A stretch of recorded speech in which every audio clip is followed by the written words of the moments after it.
Good morning, everyone, and welcome to our webinar for performance of Indian pharma market in the performance analysis for the month of September. Thank you very much for joining us today morning. At this time, we try to delay our starting of the session by an hour because we realize that most of us are working from office now. And for the convenience of our clients, we have taken the time from 9 a.m. We have shifted it to 10 a.m. now onwards.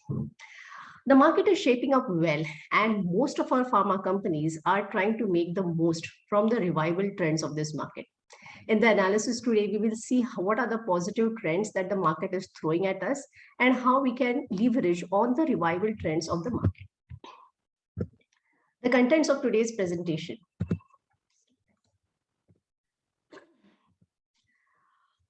First, as usual, we look at how we are moving to the road to normalcy.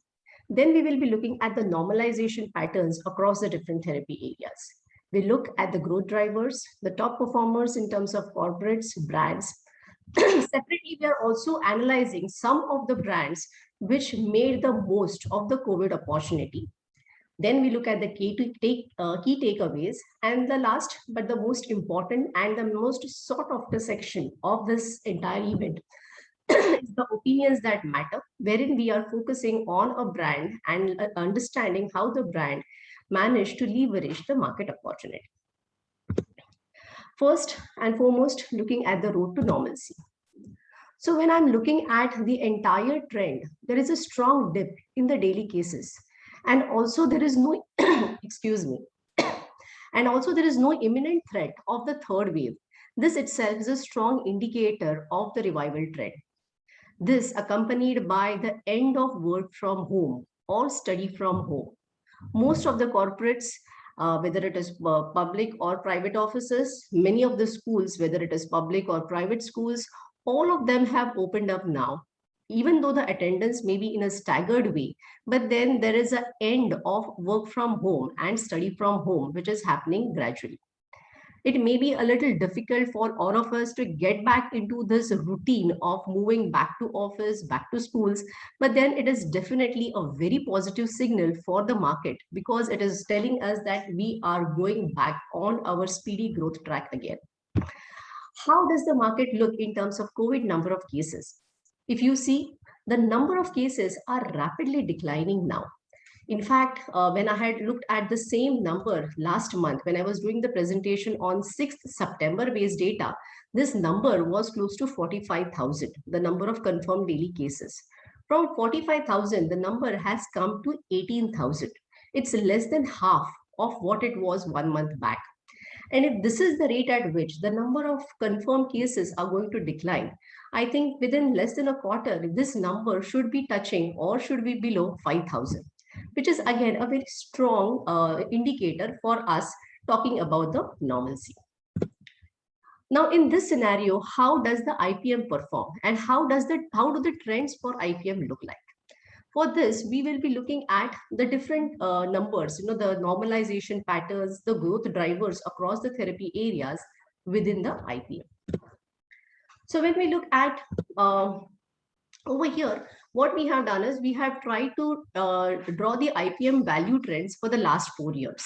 These 2 years, 2018 and 2019, are the pre-COVID years where this is the normal way in which the IPM behaved. 2020 is the COVID year, the one which is in red color, in which the IPM showed a significant aberration. And 2021 also is a part of the COVID year. The first half was a part of the COVID year where we saw this type of aberration. So the entire aberration of a downward dip and an upward dip was seen by the IPM in the months of March, April, May, and June. After this, so March to June was that 4-month period where we saw a significant aberration in both the years. After June onwards, in both the years, actually the market has shown a normal trend line. Now this gap, in fact, is accentuated mainly because of the COVID drugs. So if you see this gap, it is stronger in the COVID drugs and little lesser in the non-COVID influence drugs. Now, since this COVID drugs contribute to around 40% or approximately 40% of this IPM, this gap is also impacting the IPM. Now, these graphs may not be up to the scale because this plus this gives me this. So what I did is I tried to have it on the same scale where I have the scale from 2000 to 17,000. And when the scales for all the three graphs are the same, then in that case, I'm in a position to find out for non-COVID therapy, the gap was not that high. But the COVID therapy part, the gap was significantly high. And this is the reason why I also saw a significantly high gap for the overall IPM. Then we look at the growth drivers. If you see in the last 3-4 months, the growth drivers for the IPM seem to have quite stabilized. There is a very good proportion or balance between the blue color, which is the volume driven growth, the orange color, which is the price driven growth, and the gray color, which is the new product driven growth. To a great extent, we are seeing a good amount of balance. However, we don't expect that this growth will continue remaining so high in the consecutive months. Gradually, this growth rate is going to slow down. Why do we say that? Because I need to look at the same period last year. How did the scenario look in the same period last year? It is in these same months, April, May, June, July, and August. These are the months where the market was absolutely down and the growth was absolutely abnormal. Now, as things are normalizing, what is happening is the normal seasonal trend pickup of goods is happening. Plus, there is a correction in the dip, which the market has shown in April, May, June, July, August. Now, these two parameters together are resulting in the high growth, which we are seeing in the months of June, July, August, and September. But if you were to see in the month of September, October, November, December, Jan, Feb onwards, at least these 4-5 months, we really did not see this type of aberration in the growth, which the market had shown in the first wave times.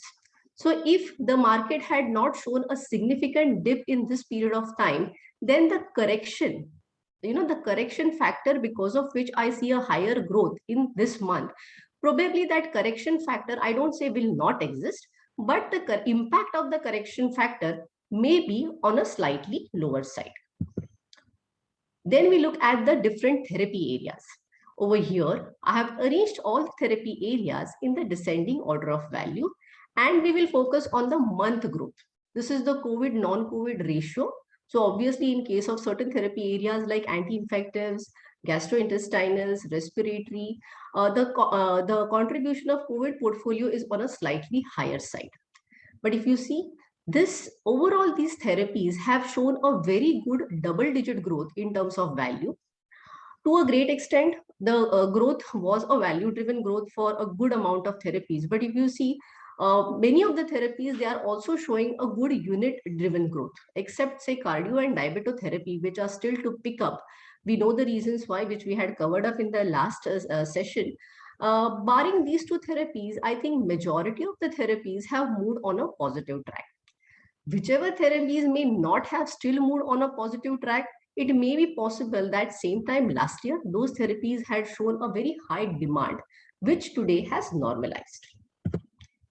Now, if I were to again break up the growth, this is the same chart as I had seen. This part of this chart I am repeating over here, wherein I have kept the same growth of the anti-infective, cardiac, gastrotherapy, and I have broken down this into COVID and non-COVID.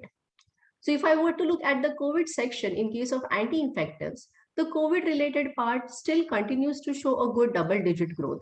However, it is also showing a strong unit growth.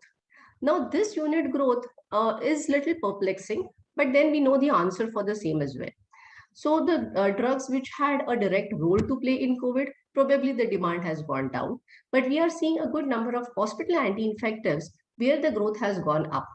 Same period last year in the month of September, there were a good number of drugs who at that point of time really did not have a role to play in COVID, but their sales had dipped significantly. In the second wave, the demand for those drugs went up. So this is a correction that we are seeing in the anti-infectives part. Similarly, in case of gastro, the COVID portfolio still continues to show growth strongly. In case of vitamins, minerals, and nutritionals, when I am seeing a degrowth, I should not be very much concerned about it, because it is again, when I'm talking about month September growth, it is as against month September 20. In month September 20, the demand was unusually high, and people, along with hoarding cardio and diabetic drugs, they were also hoarding the multivitamins. Even though I am not affected by COVID as a condition, but still I was hoarding multivitamin preparations. And now, as the fear of COVID is going down, probably the demand is not, I wouldn't say that the demand is going down, but the panic or the paranoia of hoarding goods is coming down. So probably people are buying as and when they need it. In case of respiratory drugs, pain and analgesics drugs, over here I am seeing unusually higher growth still, because if you remember, these respiratory pain analgesics category, these were the categories which were the slowest to revive after the first wave. So if you compare their performance same period last year, they were still on a very high negative, and today the correction has happened.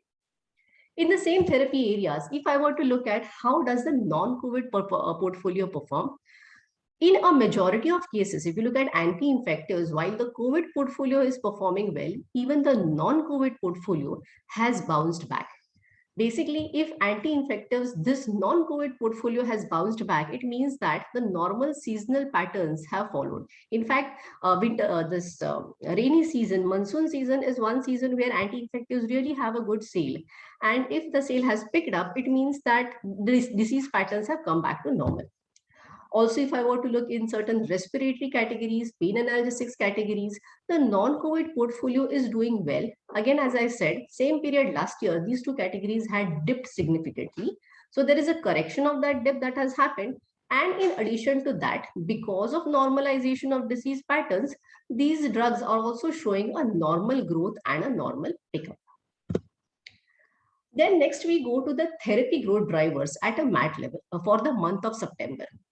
So if I look at the therapy growth drivers in each of the therapies, typically in majority of the cases, we have achieved a balance, or at least there is no unusual skew across one of the growth driver. Only exception would be anti-infectives, respiratory, and pain and analgesics therapy. Now, anti-infectives, if you see, this is one therapy where the new introduction driven growth is actually in negative.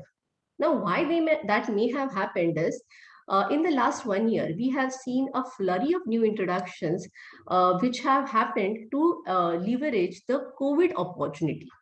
Now, these new introductions made the most when the opportunity was there. But as the wave 2 subsides, these new introductions have also reduced in demand. That's the reason why in case of anti-infectives, I'm seeing a negative growth in the new introduction space. Respiratory pain analgesics, because the dip in the last year was sustained for a very long time, the correction has also happened. Now, if I were to break this entire thing into COVID and non-COVID portfolio, how would it look? The first table over here is these therapy areas in the COVID portfolio. So as I said, in case of COVID portfolio, you see respiratory still has got high demand, pain still has got high demand. Anti-infectives in the COVID portfolio has got a negative volume driven growth. Sorry, not a negative volume driven growth, or a negative new introduction driven growth. Whereas if you see the anti-infectives therapy in the non-COVID portfolio, it is more or less balanced. So this is typically wave 2 subsiding, demand going down. In the non-COVID portfolio, if you see, in majority of the cases, we are seeing a very healthy breakup, or healthy distribution of focus across the different growth drivers. Exceptions may be cardiac and anti-diabetes therapies, which are still to pick up. Then we come to the top performers. If we are looking at top performers at a corporate level, at brand level, and the brands that made the most of the COVID opportunity. So if I were to look at a corporate level, now the top 20 companies, they contribute to around 70% of the IPM. Majority of the top 20 companies today are showing a positive value growth or a positive double-digit value growth. Not just a positive double-digit value growth, but also a positive double-digit unit growth, implying that the demand for goods has moved up. They have also started seeing a good amount of returns. Then we try to break up the growth of the companies into COVID portfolio and non-COVID portfolio. If you see, Across all the companies, the COVID portfolio continues to show a strong double-digit growth. Now, over here, the contribution of COVID portfolio may be absolutely minimal in some companies. In some companies, it may be slightly higher. Okay, sorry. Just a minute. I think I just a minute. Hold on. Yeah.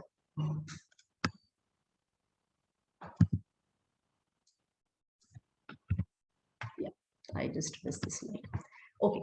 So for companies like Sun Pharma, Abbott, Cipla, if you see the contribution of COVID portfolio may be high or it may be very small, but then the growth of the COVID portfolio is quite robust, and the growth of the non-COVID portfolio is also quite robust. And this growth is not just a value-driven growth, but this growth is also a this we are seeing this growth for the MAT period as well as for the month period. So the demand for these drugs remains high even for the month of September. Then if I were to do a similar analysis for the next 20 companies, what we see in the next 20 companies is while the MAT growth stays to be on a higher side, even the month growth for a good number of companies, whether it is a COVID portfolio or a non-COVID portfolio, even that remains to be on a very strong side. Then we looked at the different brands. What we are seeing in terms of brands is Fabiflu and Zincovit, because of their entire market opportunity, which was on a higher side, they stay at rank 1 and 2 at a MAT level. However, what happens is for the month level, it is Monosef and Augmentin, which have moved to the number 1 and number 2 position. Now, these brands, if you see, they are also showing a very good double-digit growth in terms of value as well as units, indicating that the demand stays to be on a higher side. And if you see across the top 20 players, majority of the players are showing a very good double-digit value and unit growth. And at the same time, the same players are also, or a majority of the players are also replicating that robust value and unit growth for the month of September. Then we look at the next 20 brands. Even in the next 20 brands, you will see a good number of brands staying or showing a good double-digit value and unit growth for the month of September, which is a very healthy sign that, even for the next month, and these top brands, actually, the way I say the top 20 companies contribute to 70% of the IPM, even the top 30, 40 or top 50 brands have got a significant contribution to the IPM.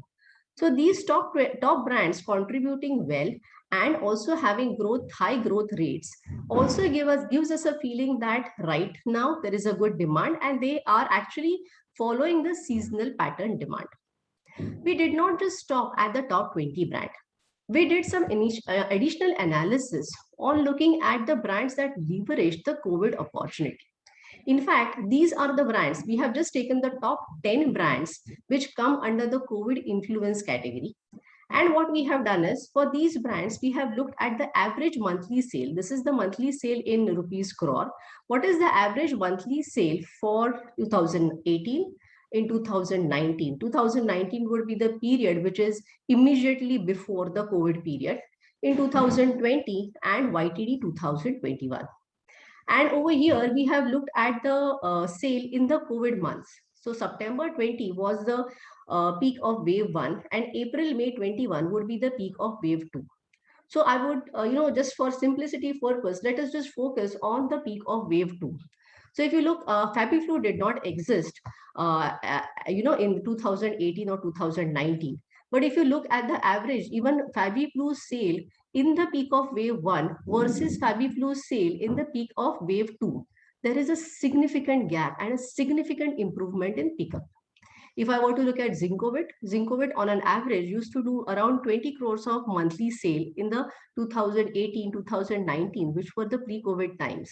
But in the COVID times, when the opportunity came up, the sale has actually moved to almost 5 times of their average monthly sales in the pre-COVID times. Similarly, we have got a good number of examples where the pre-COVID sale, average monthly sale, and the sale during COVID times has moved significantly high. Look at Monosef.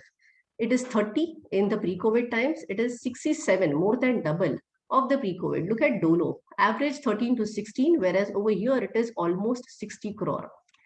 Now, what we try to do is it that these were the only brands in the market? Not really. There were so many competitors. Along with FabiFlu, there were another 40 plus brands which were launched in the market. Zincovit is a completely mass market category product. It's like it's not a unique product, but then there is so much clutter and so much competition in the market. Monocef, Dolo, the same story. They are not the only players in the market. But then what comes to our mind is, did everybody make it that big? Did all the players in that cluttered market try to have this sort of achievement? Not at all. In fact, what we try to do is we try to check what is the average or benefit that the other brands have managed to derive from this market. Somewhere, I feel that they really did not match to match these brands. So there is something which these brands did right to leverage the market opportunity. In fact, in today's session, we will be taking an example of one of these brands wherein we will be actually talking to the company about the same. So before we move to that next session, I will just go to the key takeaways of my presentation. So while the positive sentiment in the market continues to stay, the monthly growth may start to mellow down from now on, because same period last year, the trends were better, and probably we may see a little downward movement of growth. I'm not saying degrowth, but then we may not see a double digit growth. It may come down to 10%, 11%, or 9%. Some categories still continue to grow, and they continue to show very high growth because of COVID, as well as the demand of the normal seasonal pattern picking up. Majority of the top companies have started showing encouraging performance for both COVID as well as non-COVID influenced portfolio. Among the top 20 brands, while FabiFlu and Zincovit stay at number 1 and number 2 positions, now Monocef and Augmentin have moved to number 1 and number 2 position for the month of September. With this, we move to our next section. Our next section is opinions that matter. And the topic for this time is leveraging the marketing opportunity. The brand that we have selected is Zincovit, because we have heard a lot about Zincovit in the market, what difference Zincovit has made for itself as well as to Apex as a company in this COVID times. Our panelist is none other than Mr. Vishavin, who is the director of Apex Labs. We have had a very interesting discussion with him on how the brand managed on all the levers of marketing to leverage the market opportunity well. So now we move to our next section, opinions that matter.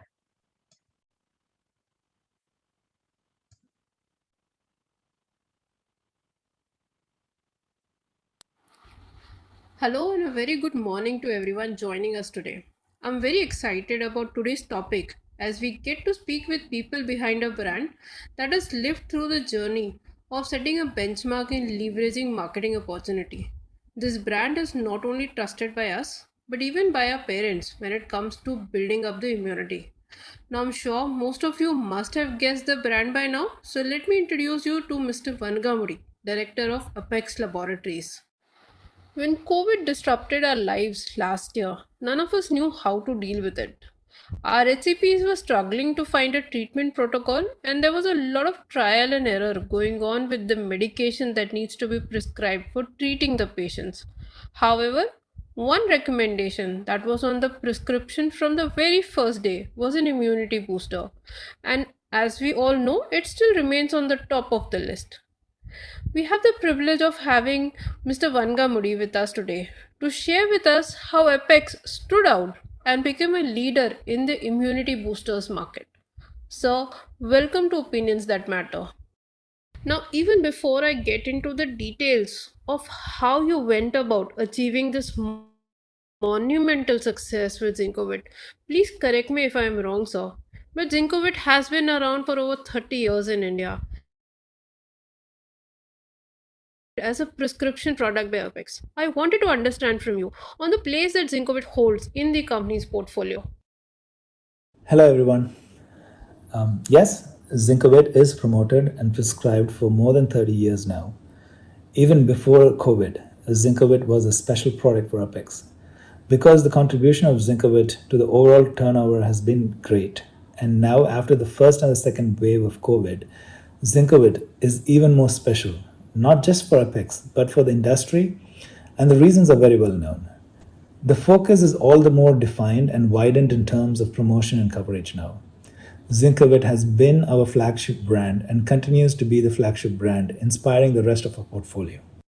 That's really inspiring to know, sir, that even though there have been many more successful launches over the years for Apex, Zincovit has always been on a prime focus. But then this brings me to my next question.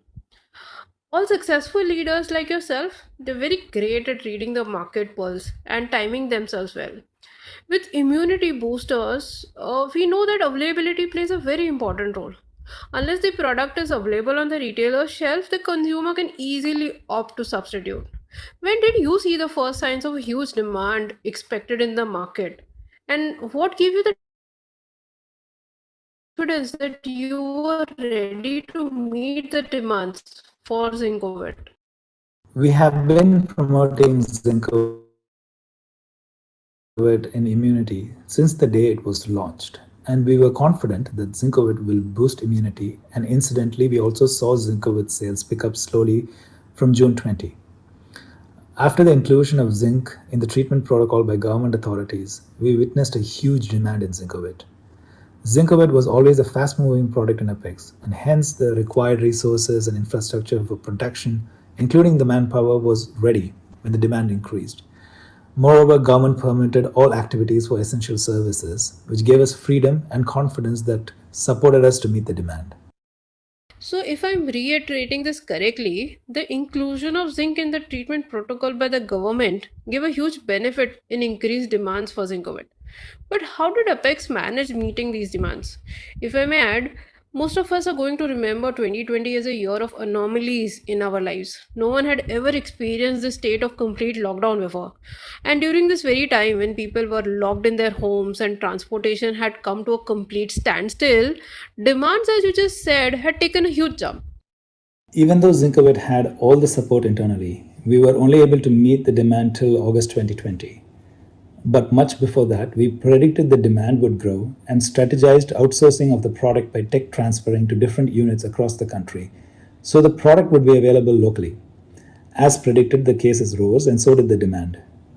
Our plans, purchases, outsourcing, distribution, and special task force were working with coordination 24/7.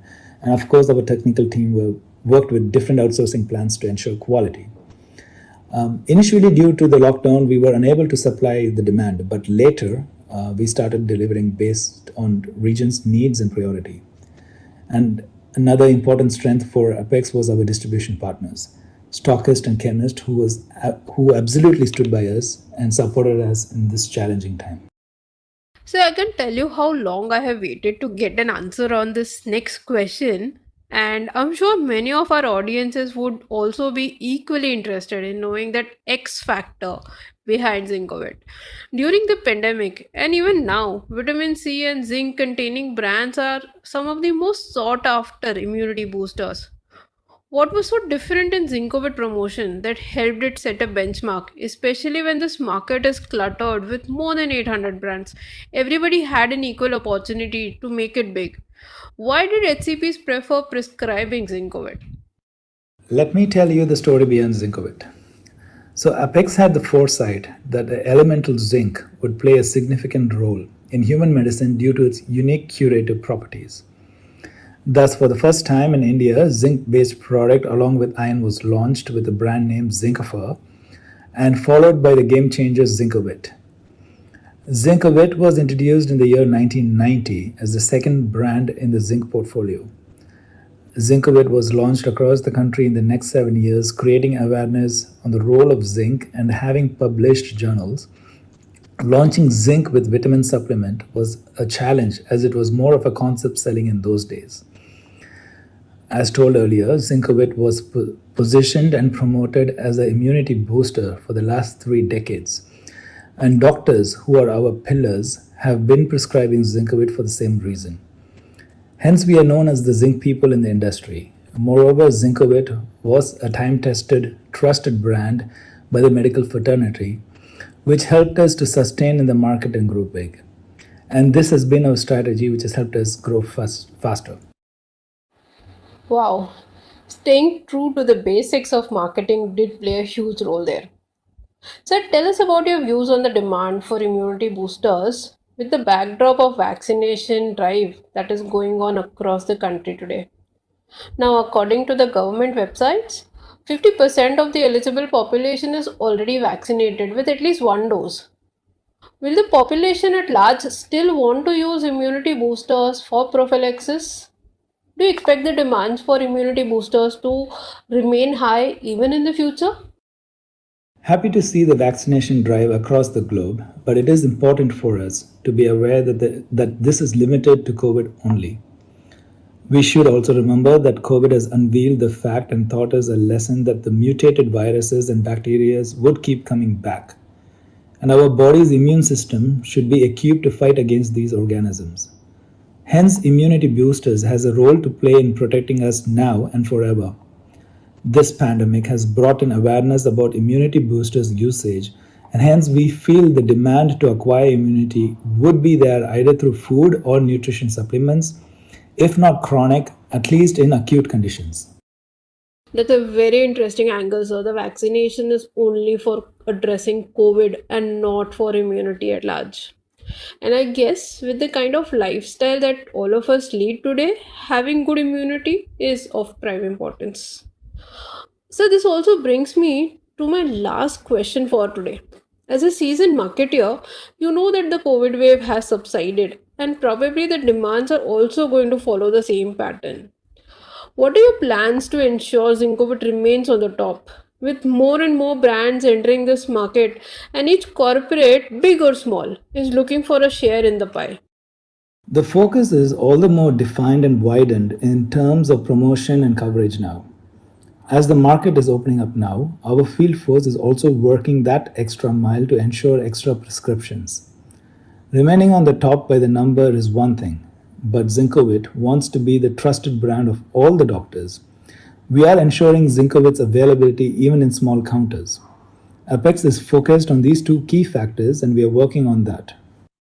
So, to sum it all up, Zincovit remained true to its core message of immunity building properties of zinc right from the launch of the brand, and the entire system, be it the distribution, production, marketing, and sales, were all aligned towards a common goal of ensuring availability at a retailer shelf.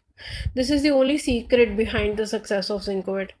So, thank you so much for sharing your valuable insights with us. And with this, we end our webinar for the performance review of IPM in the month of September 21. Thank you all for joining us today. Have a great day ahead.